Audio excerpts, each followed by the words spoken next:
Hey, what's up you guys, it's Dorothy and welcome back to my channel. In today's video we're going to go into part 3 of chapter 20 of Marked by PC Cast and Kristen Cast. So let's get right into this video. This video may contain sensitive topics and foul language. If you do not wish to continue, I suggest you click off the video now. You have been warned. It sounds like something out of Dracula, I muttered. It's nothing like that wretched book, she snapped. Stoker vilified vampires, which has caused our kind endless petty troubles with humans. I'm sorry, I didn't mean. She waved her hand dismissively. No, I shouldn't have taken out my frustration about that old fool's book on you. And don't worry about your friend Heath. I'm sure he'll be fine.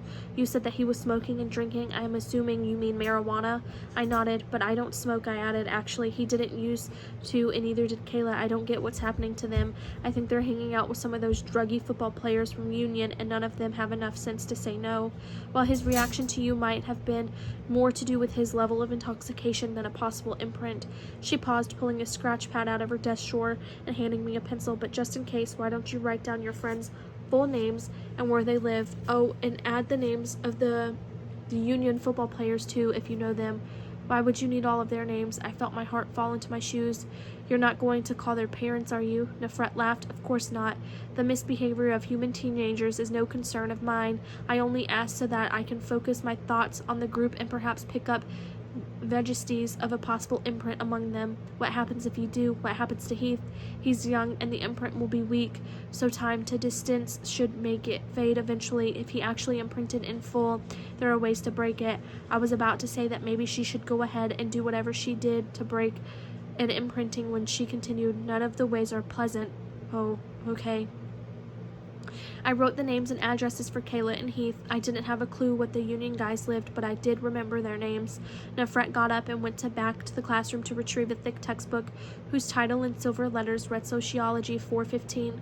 Begin with chapter 1 and work your way through this entire book until you finished it. Let's consider it your homework instead of the work I assigned to the rest of Soc 101 class. I took the book. It was heavy and the cover felt cool in my hand. In my hot, nervous grip. If you have any questions at all, come see me right away. If I'm not here, you can come to my apartment in Nyx's temple.